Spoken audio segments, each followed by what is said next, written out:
बिस्मिल्लाहिर्रहमानिर्रहीम, अस्सलाम वालेकुम। मैं हूं ज़ैनुल आबदीन। आप देख रहे हैं प्रोग्राम सच बात नुसरत मिर्ज़ा साहब के साथ। आज के मौज़ूआत आपने देख लिए। मिर्ज़ा साहब अस्सलाम वालेकुम। वालेकुम सलाम और अस्सलाम वालेकुम नाज़रीन किराम। जो अहम मौज़ूआत हैं उसमें तो एक बड़ा पाकिस्तान की तारीख़ में या शायद किसी और मुल्क की तारीख़ में हुआ हो, तो हमारा इल्म नहीं है, में इतना नहीं है, इसलिए कि हम अगरचे इंटरनेशनल रिलेशन के स्टूडेंट हैं और आज भी कोई स्टूडेंट भी हुए हमें कोई 50-60 साल हो गए हैं और वो हमने ये कभी नहीं देखा कि इतना बड़ा वाक़या हो जाए कि एक बड़ा सूबा जो 62% के करीब पाकिस्तान की आबादी का हिस्सा है, और जहाँ इतनी बड़ी आबादी 62% आबादी रहती है, वो सूबे का जो अपनी हुकूमत ख़ुद अपने हाथ से तोड़ दी जाए। और वो इसलिए तोड़ी जा रही है कि ताकि वो इलेक्शन करा सकें। अब देखना ये है कि वो दूसरा जो बड़ा ज़िला सूबा उनके पास है वो खैबर पख्तूनख्वा का है, वो भी तोड़ने जा रहे हैं। जहाँ का उन्होंने कहा है वज़ीर आला साहब ने कि आज हम, उनका वज़ीर आला साहब का महमूद खान साहब नाम है, वो कह रहे हैं कि हम आज असम्बली तोड़ देंगे। तो पंजाब के जो इंतखाबात हैं उन पर पंजाब की जो असम्बली तोड़ी गई है उस पर दस्तखत कर दिए हैं गवर्नर साहब ने। दैट मीन पंजाब की असम्बली तहलील हो गई है। अब दूसरा जो वाक़या है वो, अब सवाल ये होगा कि होगा क्या। दूसरा जो एक मसला ये नज़र आ रहा है कि निगरान हुकूमत पे झगड़ा होगा और निगरान हुकूमत कोशिश करेगी कि पंजाब के अंदर जो है वो ले आए नून लीग वाले या पीपल पार्टी वाले या कुछ ऐसा आदमी ले आए जो कि बज़ाहिर न्यूट्रल हो लेकिन अंदरूनी तौर पर नवाज शरीफ को सपोर्ट करता हो। जैसा कि जो कि किरदार आप इस वक्त देख रहे हैं इलेक्शन कमीशन का, वही किरदार शायद निगरान हुकूमत करती हुई नज़र आ। लेकिन इमरान खान साहब को अब मुझे नहीं मालूम कि ये जो क्या हिकमत है, वो हम पूछ लेते हैं। हमारे जो ब्रिगेडियर रिटायर्ड गदर फरीद साहब जो हैं वो उनको खुशामदीद कहते हैं अपने प्रोग्राम में, हमारे ब्रदर मोहतरम हैं जी। ब्रिगेडियर साहब अस्सलाम वालेकुम। जी वालेकुम अस्सलाम। आपको खुशामदीद कहते हैं अपने प्रोग्राम में। फरमाएं कि ये सूरत हाल है कि तारीख़ में जहाँ तक हमने पढ़ी है कि ऐसा हमने कब देखने आया कि अपनी चलती चलाती हुकूमत जिसमें उनकी मेजॉरिटी थी, जिसमें वो आप बहुत से काम भी कर सकते थे, कर रहे थे, जिसकी वजह से उनको जो है कोई तहफ़्फ़ुज़ भी हासिल था, वो उन्होंने तोड़ दी हो, किसी और ने तोड़ी हो, हमें याद नहीं पड़ता। अगर आपको याद पड़ता है तो हमें दिला दें याद। दूसरी बात ये है कि वो अपना जो दूसरा है, जो उनका बड़ा सूबा, जो बड़ा एक हसास सूबा है वो खैबर पख्तूनख्वा का है। वहाँ की असम्बली भी महमूद खान जो वज़ीर आला वो कह रहे हैं कि हम आज तोड़ देंगे। तो अब इस पर तबसरा फरमाएँ कि इमरान खान साहब का ये अमल दुरुस्त है या क्या, इसके आप मानी लेंगे? बहुत बहुत शुक्रिया आपने इन मौज़ूआत पर दावत दी। असल में जो असम्बली टूटने का जहाँ तक मामला है उसको तो हमें लिंक करना है उन चीज़ों से जो इमरान खान अपनी हुकूमत के ख़त्म होने के बाद, जो एक मैं समझता हूँ कि अनकॉन्स्टिट्यूशन, इलीगल और गलत कदम था, एक इम्पोर्ट इस किस्म के लोगों को ला के फेडरल गवर्नमेंट में बिठाना, बल्कि उनको तो न्यून लीग को पंजाब की हुकूमत में बिठाया गया, violating all rules and regulations. और आपको पता है कि ये भी तारीख है कि एक असम्बली थी जिसका आगाज़ जो है, जिसका जहाज है वो फ्लैटिस होटल में हुआ या ऐवान इकबाल में हुआ। तो ये तमाम वो मेरे ख्याल में बैकग्राउंड है जो शुरू से ही इलीगैलिटी पे और कॉन्स्टिट्यूशन की वायलेशन पे। अच्छा ब्रिगेडियर साहब एक मिनट रुक जाइए। देखिए, आप जहाँ पर जिस हसास अदारे में आप काम करते रहे हैं, मैंने तो कभी काम नहीं किया। अलबत्ता ये है कि मेरा दोस्ती रही है, जनरल हमीद गुल मेरे बहुत गहरे दोस्त थे, और इसके बाद में जो जो आदमी आए वो दोस्ती हमारी रही। और उसमें बाज़े अभी जो नवीद मुख्तार साहब हैं, उन्होंने एक वाक़या हो गया था जिसमें इन्होंने हमारे चेयरमैन से कहा, जो हमारे सच टीवी के चेयरमैन हैं अल्लामा इफ्तिखार हुसैन नकवी साहब से ये कहा, बाजवा साहब भी उसमें मौजूद थे। तो उन्होंने कहा कि भाई हम तो नुसरत मिर्ज़ा को अपना उस्ताद मानते हैं और हम उनके शागिर्द हैं, जो उनका प्रोग्राम होता है उनको हम देखते हैं, और उनके पर जो भी वो वहाँ से हमें रहनुमाई मिलती है वो हम दे देते हैं, तो हम ले लेते हैं उनसे रहनुमाई। तो ये बात तो अपनी जगह पर दूसरे, लेकिन मैं आपसे ये बात कहना चाहता हूँ कि हमने तो ये रहनुमाई कभी नहीं दी कि भाई आप जो है लोगों के जो हुकूमतों को तोड़ें। और ये जो वाक़या हुआ है, ये जिस अंदाज़ की इम्पोर्टेड हुकूमत को लाया गया है, इसकी वजह क्या है, ये मुझे आप बताएं। एक बात, असल बात पहले तो यहाँ से शुरू करें। सर, अगर आप नुसरत मिर्ज़ा साहब, आप माशाल्लाह मेरे से ज़्यादा ज़हीन भी हैं और मेरे से ज़्यादा नॉलेज भी रखते हैं। मैं अपनी नाक़िस नॉलेज में सिर्फ इतना कह सकता हूँ कि अगर आप इसकी कोई कोगेंट, कोई सॉलिड, कोई कंक्रीट कोई कॉन्स्टिट्यूशनल, कोई लीगल मीनिंग तलाश करने की कोशिश करेंगे इस हुकूमत को, जो इमरान खान की हुकूमत को हटाया गया था, तो वो नहीं मिलेंगे आपको। वो अच्छा, आप रुक जाइए। देखिए ब्रिगेड साहब, हमें अच्छी बातें करनी है, हमें सोचना है अभी। देखिए मेरा एक दोस्त है जो कि बहुत सीनियर हैं और आपके भी सीनियर हैं, वो जनरल के ओहदे पर रहे, लेकिन मैं नाम नहीं लूँगा। जी जी। वो मैंने उनसे पूछा कि ये क्या बात हुई। उन्होंने एक जुमला कहा, वो बहुत दाना आदमी है, उसने एक जुमला कहा कि ज़ाती मामला है, यानी मैं आपसे बड़े अदब से यही अर्ज कर रहा हूँ कि अगर अब इसका कानूनी आईनी कोई भी जवाब तलाश करने की कोशिश करेंगे तो आपको किसी किताब में या किसी प्रैक्टिकल चीज में नहीं मिलेगा। ये सिर्फ और सिर्फ 120% फॉरेन डिक्टेटेड, ईगोइस्टिक और अपनी जाती इंटरेस्ट पे मसला कि जी मैं ये चीज कर दूं कि जो मुझे ये चीज पसंद नहीं है। ये तमाम की तमाम जो, और उसमें अमेरिका का बहुत बड़ा हाथ है और आप उससे डिनाई अगर आप यहाँ पर रुक जाइए। देखिए भाई, देखिए ब्रिगेड साहब, आप और हम जो हैं इस लिहाज से हम एक पेज पर हैं और हम बहुत ज़्यादा, हम क्योंकि एक तो बड़ी बात ये है कि हम अपने आप को ये समझते हैं कि हमारा ये मुल्क हमारा है, ये फ़ौज हमारी है, ये जो आईएसआई जो है इंटेलिजेंस एजेंसी हमारी है, आईबी भी हमारी है, ये हमारे आँख कान नाक सब जो कुछ भी आप कह लें, सूंघने का है काम करते हैं, कानों का काम करते हैं, देखने का काम करते हैं, सब कुछ ये हमारे हैं और हम इनको डिसोन नहीं कर सकते। एक तो ये बात है। और जो हमारी जो सरहदों की हिफाजत करते हैं तो हमें इनको ओन करते हैं। लेकिन अगर आप इस बात को देखें राइट फ्रॉम जो है, अगर आप, मैं क्योंकि उस ज़माने में मैंने जवान तो नहीं था लेकिन समझता ज़रूर था, अगर आप उस वक्त ग़ुलाम मोहम्मद को देख लें, फिर अय्यूब खां को देख लें, फिर अय्यूब खां के निकलने के, देखो ये हम उसमें शामिल थे उस तहरीक के अंदर, जो अय्यूब खां का जब इन्होंने दिहाड़ा किया है अमेरिका ने, तो उस वक्त हमें ये मालूम हो गया था कि अमेरिका इसको निकालना चाहता था। मैंने आपको ब्रिगेडियर साहब ये बताना चाहता हूँ कि हैदराबाद शहर के अंदर 1 लाख का जुलूस अय्यूब के हक़ में निकाला, रिवर्स कर रहा था मैं सारे उसको, 1 लाख आदमियों पर मुश्तमिल हैदराबाद जैसे छोटे शहर में मैंने 1 लाख का जुलूस निकाला अय्यूब के हक़ में कि हमारा आदमी है, हम उससे नाराज़ हैं, लेकिन अमेरिका को निकालने का हक़ नहीं है, हम जाने, हमारा आदमी जाने, तुम इसमें। तो ये काम हुआ। फिर भुट्टो साहब को फांसी दी गई, फिर ज़ियाउल हक का जहाज़ गिराया गया। फिर आपको याद होगा कि जब बेनज़ीर की हुकूमत गई है तो बेनज़ीर ने जो बात राजू के साथ बात की थी, राजू के साथ ये बात भी कर ली थी उसने कि हम जो आपका दुश्मन है, बेनज़ीर ने ये भी कहा कि आपका जो दुश्मन है वो तो मेरा भी दुश्मन है, और यानी फ़ौज के बारे में कहा।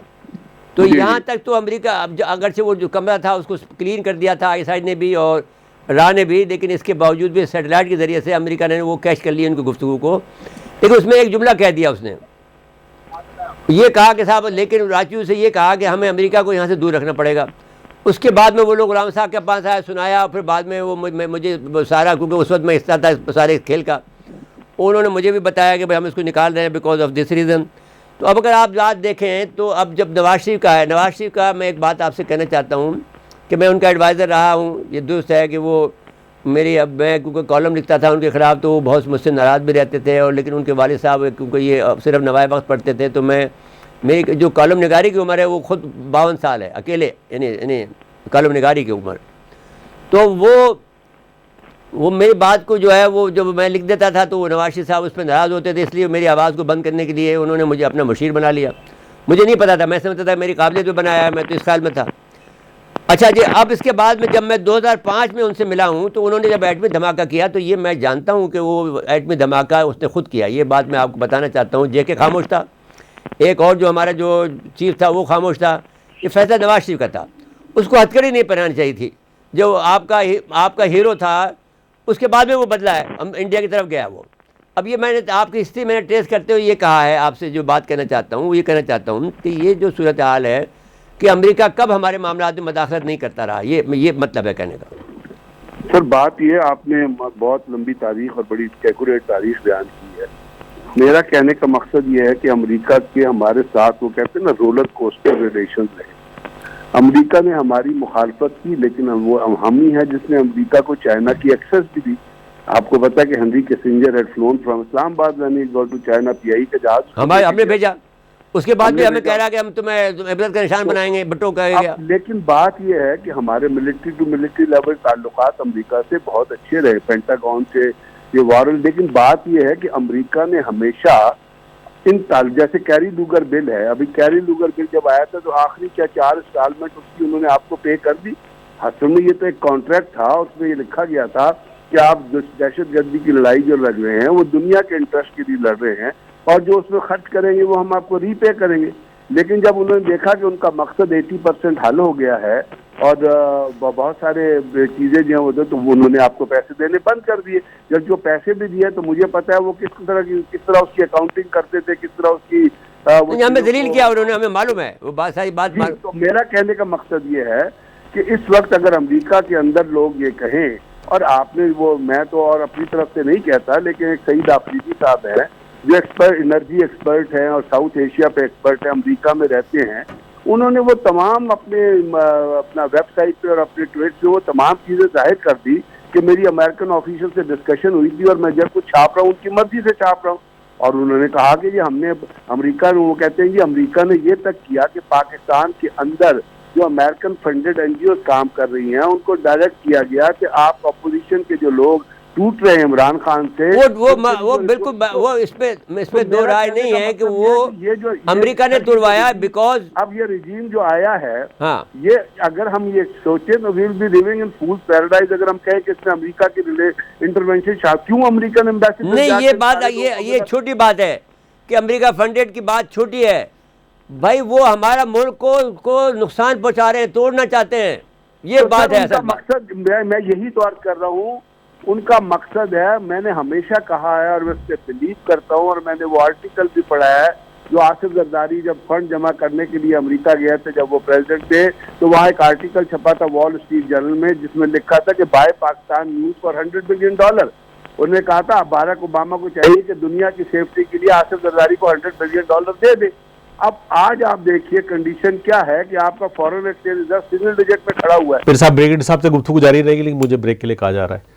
नाज़रीन, मुख्तदा वक्फा है, वक्फे के बाद आते हैं। एक मरतबा फिर प्रोग्राम में खुशामदीद कहते हैं। जी मिर्जा साहब, ब्रिगेड साहब टेलीफोन साहब, मैं ये बताइए कि आपने हमारा इस्टेब्लिशमेंट जो है फौज या हमारे जो इस्टेब्लिशमेंट को कह लें, जो इसमें बहुत से इदारे भी शामिल हैं, सब मिलाकर, मुझे ये बताइए कि आसिफ जरदारी के इतने सना खां क्यों हैं? जो आदमी ने, जिसका ये करप्शन का जो उसका नज़रिया है, आइडियोलॉजी है उसकी, उसने ये बात बतौर सदर यहाँ पे कही है अपने तमाम आदमियों से कि हम जीत नहीं सकते, पैसे कमाओ। वो इस वक्त पूरे पाकिस्तान के अंदर ये डॉक्ट्रिन लागू है और हमारा इदारा कुछ नहीं कर रहा। मुझे सिर्फ ये बात आपसे पूछना है कि हमारे इदारे को क्या हुआ है कि इस डॉक्ट्रिन को चेक क्यों नहीं करती है, और क्यों इनकी आसिफ जरदारी साहब की इतनी पजीराई फौज के अंदर क्यों है?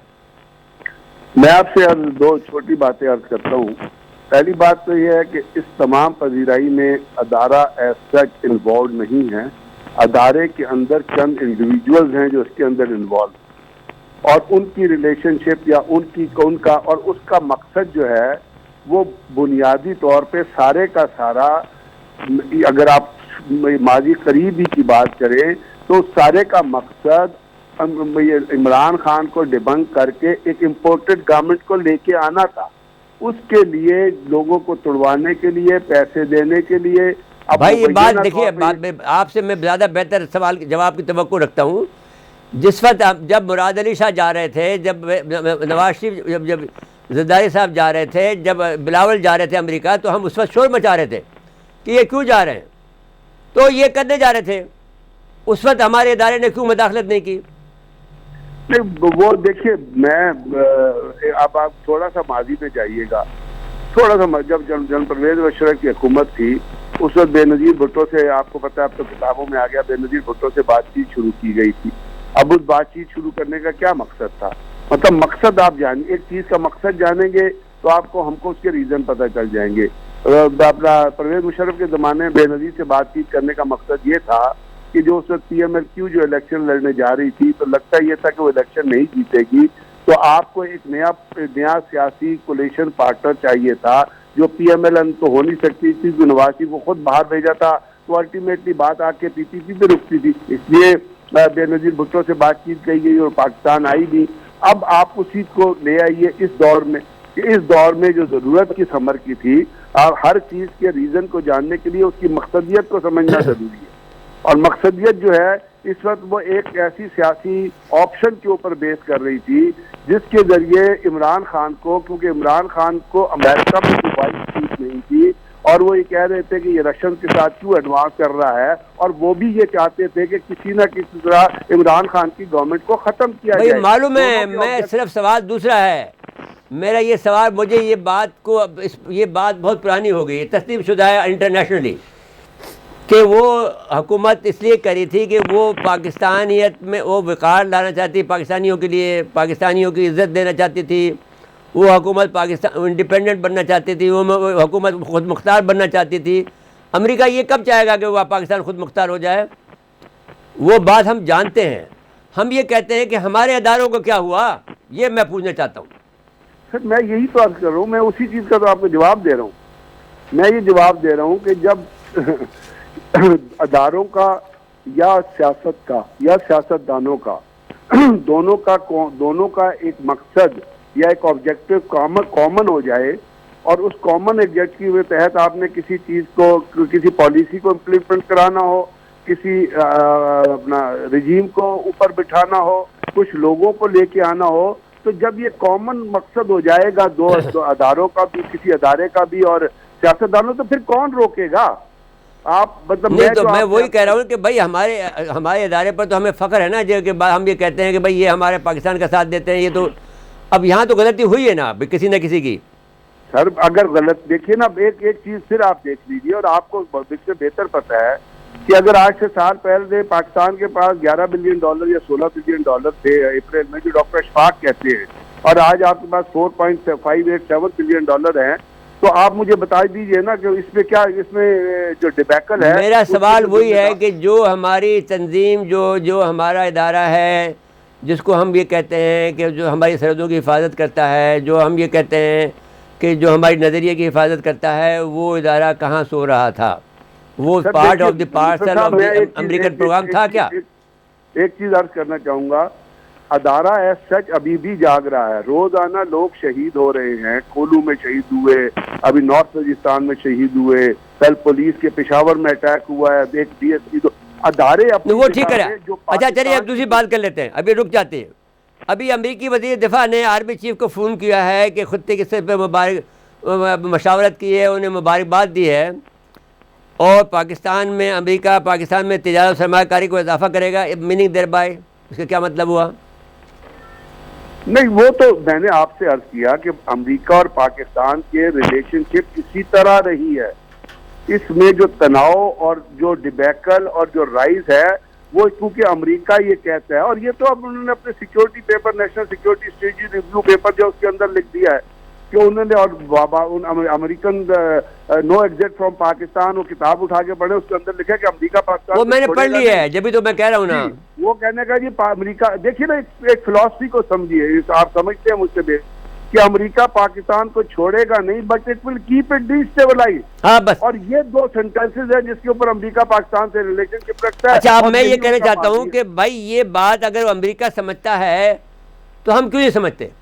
हम समझते हैं, लेकिन हमारी मजबूरी है कि हमारे पास उतने, हमारे लोगों के पास इतनी करेज नहीं है कि वो जाके अमेरिका को मर्द पुत्र नहीं है, हिम्मत नहीं है, मर्द पुत्र नहीं है। हम चाहते हैं कि हमें सेटलमेंट मिल जाए, हम चाहते हैं हमें जाती डॉलर मिल जाए। बात ठीक होगी, बात अब बात कही ना आपने सही। अच्छा ये आप दूसरी बात आ जाइए, एक और बड़ा वाक़या हो गया है जो कि म्यांमार में हुआ है। वहाँ पर अमेरिका ने अपने एक जिसको पाला था दाइश की तरह से, उस अदारे पर हमला कर दिया है, बमबारी की है बहुत ज़्यादा, और जिसकी वजह से चंद नेशनल आर्मी जो है वो उसको तरबियत दी यहाँ पर कर्नाटका में और असम में, और इसके बाद में उस पर अब बमबारी की है जो कि पहाड़ों में छुपे हुए थे, जिसकी वजह से बहुत से घर तबाह हो गए हैं, बहुत से औरतें मारी गई हैं, बहुत से बच्चे मारे गए हैं, इस पर आप तबसरा करना पसंद करेंगे कि ये क्या है मसला? मसला तो मैं आपको पता है कि म्यांमार और इंडिया की अब मैं रिलेशनशिप पे नहीं जाऊंगा, और जिस तरह उन्होंने पिछले दिनों में अपने मकसदियत के लिए, क्योंकि इंडिया का बहुत सारा इकोनॉमिक इंटरेस्ट भी वाबस्ता है, और दूसरा इंडिया जो म्यांमार को है वो चाइना में कंपटीशन के प्रिज्म से देखता है। और आपको पता है म्यांमार में बहुत सारे मिनरल, बहुत सारे रिच रिसोर्सेज हैं, और म्यांमार के अंदर जब हम ये मिलिट्री जनता आई थी तो उस वक्त अमेरिका ने उसको कंडेम नहीं किया, इंडिया ने, और उसको कंडेम नहीं किया था। लेकिन वो साथ साथ में वो उसका बेल्ट एंड रोड का इनिशिएटिव में वहाँ पर बंदरगाह तो इस्तेमाल कर रहा है ना चाइना। जी बिल्कुल, उसी कंपटीशन के लेंस से तो इंडिया भी म्यांमार को देखता है। और आपको पता है अभी कल के परसों म्यांमार, अब मैं ये आपसे ये पूछ सकता हूँ कि क्या इंडिया इसका हो गया है कि वो एक वक्त में पाकिस्तान के अंदर मदाखलत करता है, एक उसी वक्त में वो अफ़गानिस्तान में मदाखलत करता है, उसी वक्त में वो जो है वो अरुणाचल में करता है, उसी वक्त में वो ये इसमें जो नया जो बना है म्यांमार में करता है। तो क्या वो एक बड़ा प्लेयर बन गया दुनिया का? वो बड़ा प्लेयर भी बन गया। जिन रियासतों की आपने बात की है, जिन ममालिक की आपने बात की है इंक्लूडिंग पाकिस्तान, वो पैसिव हो गए, उन्होंने खामोश रहना शुरू कर दिया। अब यहाँ पे फिर मैं आपको छोटे करीब में लाना जाना चाहूँगा। पाकिस्तान के अंदर दहशतगर्दी की वाक़यातें होती थी, परवेज़ मुशर्रफ की हुकूमत थी, जरदारी की हुकूमत थी, बेनज़ीर अपना नवाज शरीफ की। हम कभी ये नहीं कहते थे कि ये दहशतगर्दी इंडिया की तरफ से हो रही है। जब से इमरान खान ने ये कहना शुरू किया कि दहशतगर्दी इंडिया की तरफ से हो रही है और नेशनल सिक्योरिटी एडवाइजर और नरेंद्र मोदी इन्वॉल्व है, तो उस वक्त इंडिया डिफेंसिव पे गया। अच्छा, ये अब मैं आप कंक्लूड करते हैं। आपने ये बात तय कर दी, हम दोनों ने तय कर दी कि ये जो इमरान खान को हटाने की जो गलती की है, ये ज़ाती मफाद में की है या अमेरिकी दबाव में की है, एक जी। और दूसरी बात यह है कि यहाँ पर कोई इस वक्त हमारे पास मर्द मुजाहिद नहीं है, नहीं कोई है ही नहीं इस वक्त जो अमेरिका का मुकाबला कर सके। एक इमरान खान था, वो उसको हटा दिया गया, उसको बेअसर कर दिया बाहर कहें कि जो अच्छा, अब उसके बाद ये है, अब इससे रिलेट करते हैं कि जो पंजाब की जो हुकूमत उन्होंने गिराई है, इसके ज़रिए से ये कुछ काम नहीं ले सकते थे इमरान खान, बजाय इसके कि इन्होंने इस्तीफ़ा दे दिया और फिर एक निगरां वज़ीर आज़म वज़ीर आ जाएगा जो इनके ख़िलाफ़ होगा। नहीं, अभी निगरां वज़ीर आज़म जो है, निगरां वज़ीर आला जो है, वो तो पीटीआई की और अपोजिशन की मर्जी से आना है ना। और वो तो दोनों राजी नहीं होंगे ना। फिर जो पीटीआई ने खत लिखा है भाई, वो तो फिर वो इलेक्शन कमीशन करेगा ना फिर फैसला। तो वो ये है कि उसमें जो मेरा ख्याल है, मैं जिस तरह इसको देखता हूँ वो ये है कि इमरान खान की पॉलिटिकल स्टेक इन्वॉल्व थी या पॉलिटिकल रेपुटेशन इन्वॉल्व थी असम्बली की रिजोल्यूशन में, क्योंकि बहुत सारे लोग ये सवाल उठा रहे हैं। भाई, हुकूमतें मुश्किल से मिला करती हैं। देखें ना ब्रिगेडियर साहब, ये बात आप अच्छी तरह जानते हैं, आप जोड़ तोड़ में शामिल रहे हैं। मैं आपसे ये कहता हूँ कि हुकूमत में रहकर वो इनको ज़्यादा नुकसान पहुँचा सकते थे। जैसे कि अब एमक्यू दिख रही है, तो एमक्यू के साथ वोट टूटेंगे तो बात, अगर ये कह सकते हैं कि साहब वो ये आरिफ अलवी ये कह दे कि साहब अब वोट ऑफ कॉन्फिडेंस लो, तो इनको फिर 173 वोट लेने पड़ेंगे, होंगे इनके पास। आप वो बिल्कुल ठीक फरमा रहे हैं, लेकिन मैं ये कह रहा हूँ कि इमरान खान के प्रिज्म से जब आप उसको देखेंगे तो वो प्रिज्म ये है कि इमरान खान ने शुरू से जो स्टार्ट दिया अपनी गवर्नमेंट के जाने के बाद, उसने कहा जी वी वांट फ्रेश इलेक्शन, और ये जो हुकूमत है और ये रिप्रेजेंटेटिव नहीं है पाकिस्तान की आवाम की। अब वो फ्रेश इलेक्शन किस तरह होंगे? अगर तो इमरान खान वो इलेक्शन फिर वो अगस्त सितंबर में होने हैं, तो उस वक्त तक तो ये बहुत सारी ऐसी चीज़ें कर बैठेगा, ये इम्पोर्टेड हुकूमत है जो गालिबन इमरान खान के लिए फेवरेबल नहीं होंगी। जैसे अभी उन्होंने नैब का लॉ चेंज कर दिया, सारे का सारा फॉरेन जो वोट था वो चेंज कर दिया। तो इसलिए उसके पास मेरा ख्याल इमरान खान ये चाह रहा था कि कॉन्स्टिट्यूशनल डिसफंक्शनल एटमॉस्फेयर जो वो क्रिएट हो। अब जब आपके 66% की असेंबली टूट चुकी है तो कॉन्स्टिट्यूशनल पैरालिसिस तो हो गया। तो मेरी नज़र में तो अब ये इदारों को भी सोचना पड़ेगा और पाकिस्तान। अच्छा, आप ये कह रहे हैं कि इदारों को फिर सोचना पड़ेगा। बहुत बहुत शुक्रिया, मैं समझ गया बात को कि भाई वो प्रेशर डाल रहे हैं कि अदारे सोचें और इनको इससे जान छुड़ाएं हमारी, यूँ कह रहा है। जी बिल्कुल। बहुत बहुत शुक्रिया जनाब ब्रिगेडियर रिटायर्ड गजनफर अली साहब, आपके मशकूर हैं कि आपने वक्त नाज़ फरमाया जी। अब थोड़ा सा दहशतगर्दी वाले मामले बात कर लें। जी कल पेशावर में जो डीएसपी साहब समेत 3 एहलकार शहीद जी हुए। भाई आप देखिए वहाँ पर जो इनका जो स्लीपर सेल है जैन साहब, वो बहुत ज़्यादा बढ़ गए हैं और उनका मुकाबला भी किया जा रहा है। ये नहीं हो रहा है कि उनका मुकाबला नहीं किया जा रहा। पहले के मुकाबले में जबकि मौजूदा चीफ आए हैं वो बिल्कुल शेरों की तरह से मेरे ख्याल में अपने अपने नौजवानों को लगा रखा है और वो अपना मुकाबला कर रहे हैं। लेकिन अब जाहिर है कि वो जब भी कभी ये जो दहशतगर्दी होती है, जो कि शहरी दहशतगर्दी होती है या एक इलाके में दहशतगर्दी होती है, वो बहुत मुश्किल काम होता है और किसी का पता नहीं होता कि जो साइड में जा रहा है आपके साथ है या आपके साथ नहीं है। जी, so it is a difficult job. Jain साहब ये बात मैं आपसे अर्ज करना चाहता हूँ। लेकिन जो सूबाई हुकूमत का किरदार होता है ना, वो वहाँ पे कोई सूबाई हुकूमत का ये देखिए, फिर भी आप सीटीडी को कौन कंट्रोल करेगा? नहीं, ये बात ये वो जो खित्ता है वो सारा का सारा हमारे अदारों के पास है। जी, यही वजह है कि जब भी शहादतें हो रही हैं किसी पुलिस की नहीं हो रही है। कब पुलिस की तो ये अचानक ही हुई है। जी, पहले जब पुलिस पर हमला किया था उन्होंने तो वो कामयाब हो गए थे। दूसरी दफ़ा जब हमला किया तो पुलिस ने उनका मुकाबला किया, उन्हें भगा दिया और मारा उनको। और अब फिर वो कामयाब हुए हैं कि जिस आदमी ने शायद किया था उस आदमी डीएसपी को उन्होंने मार दिया है किसी और बहाने से। जी, तो अब 3 एहलकार भी शहीद हुए हैं। तो अब ये तो एक मसला ये है कि अगर एक आदमी जा रहा है, क्योंकि अब इनकी तो जो तरीक़ाकार है वो मोबाइल में जाते हैं। जी, तो मोबाइल में जिस तरह से कि वो इनको मारा बेचारे गरीब को, जो चीनी उस प्रोफेसरों को मारा, वो अब इनको सलीका आना चाहिए कि भाई जो इनकी गाड़ी के साथ में लगना चाहिए था वो वहाँ लड़की खड़ी थी। अब किसको क्या पता कि एक लड़की जो है वो खड़ी है, वो एक खुदकुश बमबार है। तो अब बातें बहुत ही अजीब हो रही हैं जिसकी वजह से आपको नहीं पता चलता क्या हो रहा है। तो अब इसी तरह से डीएसपी की जो शहादत हुई है तो अल्लाह ताला उन्हें जन्नत नसीब करे और उनके जो जो जो लवाहिकीन हैं उनको सब्र जमील अता फरमाए। लेकिन वो तो शहीद हुआ है जी, उसने कौम के मुल्क के लिए जो शहादत दी है वो अल्लाह ताला उसे कबूल फरमाए। केपीके पुलिस की बहुत शहादत है, बहुत शहादत है और केपीके पुलिस बहुत बिल्कुल बहादुरी का मुजाहिरा। अच्छा जी, अब मैं ब्रेक के लिए कहा जा रहा है, ब्रेक के बाद आएंगे तो जरा कराची में बात कर लेंगे, कर लीजिए बल्दियाती इंतखाबात पे। जी करें जी। नाज़रीन, मक़सूदा वक्फा है, वक्फे के बाद आते हैं। एक मरतबा फिर प्रोग्राम में खुश आमदीद कहते हैं। जी मिर्ज़ा साहब, कराची समेत सिंध के मुख्तलिफ अज़ला में बल्दियाती इंतखाबात और गैर यकीनी। अच्छा, ये बात अब्दुल कदीर राना साहब हमारे साथ हैं, जो एमक्यूएम साहब मफ्ती जो उनका इत्तेहाद भी अभी हुआ है जी, और गवर्नर साहब खुद बीमार पड़ गए हैं जनाब, जिन्होंने इत्तेहाद कराया था। तो अब मुझे नहीं मालूम कि वो क्यों पड़े हैं, लेकिन बड़ा सर्दी वर्दी लग गई होगी जी, तो हर जगह पे वो फिर रहे थे। तो ब्यूरो चीफ कराची अब्दुल कदीर राना साहब। जी अब्दुल कदीर राना साहब, अस्सलाम वालेकुम। वालेकुम अस्सलाम। फरमाएं कि अब जो सूरत हाल है, क्या सूरत हाल है? एमक्यूएम जो मुत्तहिद हुई है, इसके लोग अभी इलेक्शन के लिए तैयार हैं या बाइकाट पे जा रहे हैं? ये अब जो है इस वक्त जो है जो एमक्यूएम की राब्ता कमेटी है उसका इजलास हो रहा है यहाँ पर, और जिसकी सदारत जो इस इत्तेहाद में शामिल हुए हैं, बहादुराबाद आए हैं अनीस कायम खानी जो पीएसपी के थे, वो जो है इसकी सदारत कर रहे हैं। सीनियर आदमी इजलास की, because he is senior man. जी जी हाँ। अच्छा, इसमें जो है जो इलेक्शन कमीशन का फैसला आया है, सिंध हुकूमत की जानिब से दरखास्त दी गई थी कि अमन व अमान की सूरत हाल खराब होने की वजह से ये बल्दियाती इंतखाबात मुलतवी किए जाएं, वो रद्द हो गई थी। तो उसके बाद जो है वो सूरत हाल है, अब उस पे जो है राब्ता कमेटी पूरा गौर कर रही है, क्या हिकमत अमली अपनानी होगी। और जो फर्ज कर लीजिए है कि ये दूसरी दफा गलती करें और इंतखाबात का बाइकाट करें, तो फिर आपके ख्याल में पीएसपी जीतेगी, वो जमात इस्लामी जीतेगी या पीपल पार्टी जीतेगी?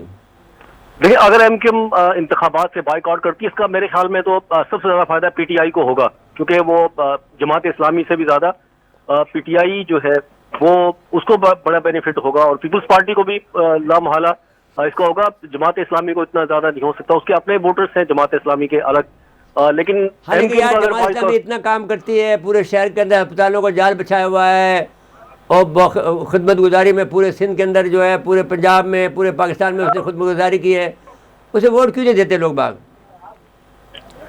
बिल्कुल, ये जो है पीटीआई ने जो भी किया हुआ है, ये जमात इस्लामी जो काम करती है, पहले भी इनका नाजिम आया, उसने बहुत अच्छा काम किया, लेकिन जब वोट डालने का वक्त आता है तो फिर इसको वोट नहीं पड़ते। काम बाकी में बहुत किए हैं, और वो उस वक्त जब बाइकआउट किया था एमक्यूएम, तो ये जो आवाम जो है, जो वोटर जो होता है, ये नाशुक्रा हो जाता है जमात इस्लामी का, उनके फायदे लेता है, उनके अस्पताल इस्तेमाल करता है, उनके स्कूल इस्तेमाल करता है और वोट देता है किसी और को। हाँ बिल्कुल, ये तो ऐसा है, जमात इस्लामी के साथ होता है, अच्छे मतलब काम है, ऐसा नहीं है कि बिल्कुल भी। और उस वक्त भी जब इनका नाजिम बना था तो एमक्यूएम ने बॉयकॉट किया था, तो फिर इनको बेनिफिट हुआ था। लेकिन अब सिर्फ जमात इस्लामी नहीं है, पीटीआई आ गई है, बड़े बहुत ज्यादा सपोर्टर, आपको भी पता है, सब काफी लोग चार्ज है पीटीआई यार के मैं अभी हवाले रास्ते में कहीं से आ रहा हूँ, वहाँ से सिर्फ पीपल पार्टी के अलावा किसी का कोई कैंप नजर नहीं आ रहा। जी, पीपल्स पार्टी भी भरपूर तरीके से जो है उसके लिए तैयार है, और एक तरफ मुज़ाकरात भी चल रहे हैं अभी इस वक्त भी। पीपल पार्टी जो है एमक्यूएम को जो है वो उसको भर्रा दे रही है, बस धोखा दे रही है, और क्या। लेकिन यहाँ पर जो इनके एमक्यूएम के जराए हैं, वो कह रहे हैं बातचीत जो है वो चल रही है और मुख्तलिफ ऑप्शन है। अच्छा, टीएलपी की क्या सिचुएशन है? टीएलपी के भी वोटर्स हैं, उसके तो अपने एक मतलब है मखसूस वोटर्स, वो तो हर हमने बल्दी जो जिमनी इलेक्शन उसमें भी देखा, एक आध यूसी ले लेगी वो, एक दो यूसी ले लेगी। नहीं, ज्यादा ले सकती है, क्योंकि एमपीए भी उनके ऑलरेडी मौजूद है असेंबली के अंदर। और लियारी का है एक एमपी है, और क्या 2 इसके एमपीएस हैं। तो फिर वो दो उसके सारी यूसीज होंगे, वो ले लेंगे। जी। अच्छा चलें, आपका बहुत शुक्रिया। देखें आप अब्दुल करीम राना साहब, कल का दिन इलेक्शन का है, आप अपना ख्याल रखिएगा और अपनी टीम का भी ख्याल रखिएगा। लेकिन कुछ अनहोनी भी हो सकती है। बहुत शुक्रिया। फिर मुझे ब्रेक के लिए कहा जा रहा है, ब्रेक के बाद आएंगे तो सैलाब पे बात करेंगे। नाज़रीन, मुख्तसर वक्फा है, वक्फे के बाद एक मरतबा फिर प्रोग्राम में खुश आमदीद कहते हैं। जी मेरे साहब, पहले वज़ीर आला साहब का जो टाउन है उसकी बात कर लेते हैं। मेयड़ से हमारे नुमाइंदे मंजूर जोए हमारे साथ टेलीफोन जी। मंजूर जोए साहब, अस्सलाम वालेकुम। वालेकुम अस्सलाम सर। जी फरमाएं कि क्या सूरत हाल है आपके यहाँ इलेक्शन की जो होने जा रहा है मेयड़ में और जो ख़ुसूसन बरादर शाह के हलकों में, तो इसमें क्या सूरत हाल आपको नज़र आती है? इलेक्शन भी और सैलाब भी, दोनों बातें कर लें। हाँ सर, सैलाब के सिलसिले में तो सर्दियाँ इतनी बढ़ गई हैं कि जो सैलाब मुतासरीन है खुले आसमान तले बैठे हैं, बिल्कुल सराफा एहतजाज है सर। दिन ब दिन उनके एहतजाज बढ़ते जा रहे हैं। सैलाब मुतासरीन को कुछ भी नहीं मिला है, न राशन मिला है, न टेंट मिला है। वो बच्चों से जो है खुले आसमान तले सर्दियों में तड़प रहे हैं सर। तो फिर अभी ये कोई आदमी उनकी मदद को नहीं आता? सिंध हुकूमत नहीं आती है मदद को? गवर्नमेंट ने तो सर कोई भी उनकी मदद नहीं की है, मगर एनजीओ कुछ एक्टिव हैं, यूनिसेफ हैं और दीगर एनजीओ हैं जो उनकी मदद, थोड़ी बहुत मदद कर रही हैं। मगर सर्दियाँ इतनी बढ़ गई हैं, एक तो हर तरफ पानी है सर। हाँ, और एक तरफ अभी भी पानी है।